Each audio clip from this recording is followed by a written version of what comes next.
Yes, karibu sana katika habari za siasa ulimwenguni mtazamaji popote pale ambako unaendelea kufuatilia Biomedia. Usiache kusubscribe, kushare, kulike pamoja na kucomment. Jina langu ni Official Rose D. Tuzame kunako habari kutoka kule nchini Uganda ambako Museveni ameongoza matokeo ya awali huku uchaguzi ukilalamikiwa. Bobi Wine atangaza maandamano.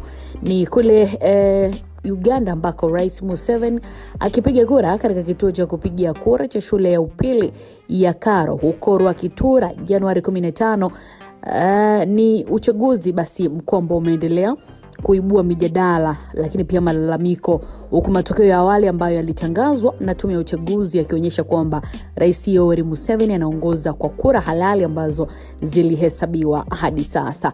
Kwa mujibu wa mwenyekiti wa tume Simon Byakama, Museveni wa chama tawala cha National Resistance Movement NRM anaongoza kwa kupata kura zipatazo 14,232 sawa na 61.7% za kura halali. Jumla ya kura halali kwa wagombea wote hadi sasa ni 23,049 huku kura zilizokataliwa zikiwa 796 sawa na 3.34% ya kura zote zilizopigwa. Haya ni matokeo ya awali wakati shughuli za kuhesabu kura zikiendelea, na matokeo rasmi ya uchaguzi huu yanatarajiwa kutangazwa siku ya kesho Jumamosi saa 10 jioni. Matokeo ya awali yanaashiria kuendeleza utawala wa karibu miongoni minne wa Rais Museveni mwenye umri wa miaka 81 hivi sasa, ambaye amekuwa madarakani tangu mwaka 1986 na anayewania muhula wa 7 wa uongozi.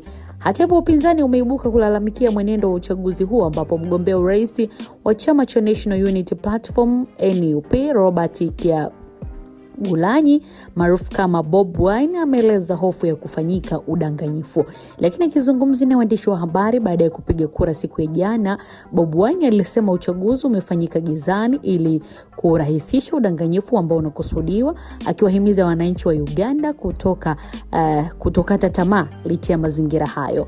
Hali ya malalamiko na mvutano huo imetokana na wasiwasi juu ya udanganyifu mchakato wa uchaguzi kufuatia kasoro kadhaa ambazo zikiwemo kuchelewa kuanza katika baadhi ya vituo, hitilafu za mashine za kidijitali pamoja na hofu ya kurafiki. Wakosoaji wa mwenendo wa shughuli hiyo wanasema kuchelewa kufunguliwa kwa baadhi ya vituo vya kupiga kura, hitilafu za mashine za kuwatambua wapiga kura na kuzimwa kwa mtandao kote nchini humo kumeathiri uchaguzi na kuvunja ari ya baadhi ya wapiga kura. Sasa kwa mujibu wa taarifa za uchaguzi huo, vituo vya kupigia kura vilitarajiwa kufunguliwa saa 1 asubuhi, lakini baadhi vimeripotiwa kuchelewa kwa saa kadhaa kutokana na kuchelewa kwa vifaa vya kuendesha shughuli hiyo. Mbali na kuchelewa kwa vituo kuanza upigaji kura, mashine za biometric zimetumiwa kuhakiki wapiga kura kwa alama za vidole zimeripotiwa pia kushindwa kufanya kazi katika baadhi ya vituo.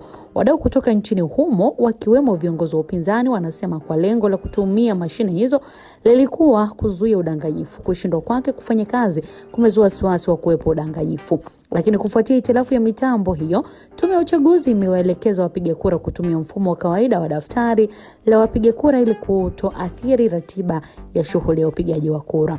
Lakini inaelezwa kuwa baadhi ya wapiga kura walikosa kutambuliwa kwa alama za vidole na kulazimishwa kutumia njia ya daftari ambayo baadhi ya wadau wameikosoa kuwa inatoa mwanya wa kufanyika udanganyifu.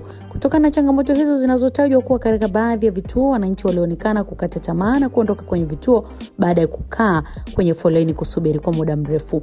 Mgombea urais wa upinzani Bobi Wine ameishutumu tume ya uchaguzi na serikali kwa kutumia ucheleweshaji wa mashine na mtandao kuzima kuendeleza sera ya kushusha ari ya ushiriki wa wapiga kura hasa katika ngome za upinzani.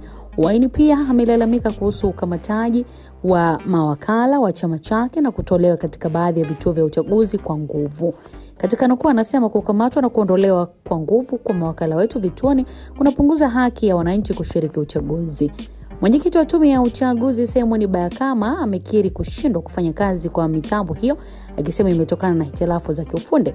Lakini hata hivyo amesisitiza kuwa kuharibika kwa mashine hakuondoi haki ya mtu yeyote yule kupiga kura na kwamba taratibu za daftari la wapiga kura zilikuwa mbadala wake.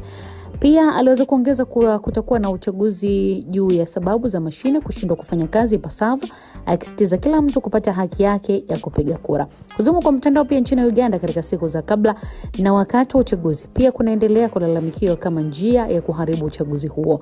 Serikali nchini humo ilizima mtandao wa internet kote kwa lengo la kudhibiti taarifa za upotoshaji bila kutaja lini huduma hiyo itarejea, na imeendelea kuwa hivyo mpaka sasa.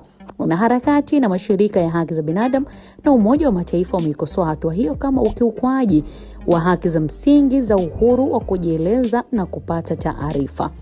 Licha malalamiko hayo, shughuli ya kuhesabu kura ilianza mara moja siku ya jana jioni baada ya upigaji kura kukamilika, huko tume ikiahidi utaratibu utasimamiwa vyema. Kuanzia siku ya jana jioni, katika baadhi ya maeneo yanayoaminika kuwa ngome za upinzani, wananchi walishuhudia kura zikihesabiwa kwa wazi, huku umati wa watu wakishangilia kila jina la Bobi Wine lilipotajwa, huku taifa likisubiri kwa tahadhari matokeo rasmi.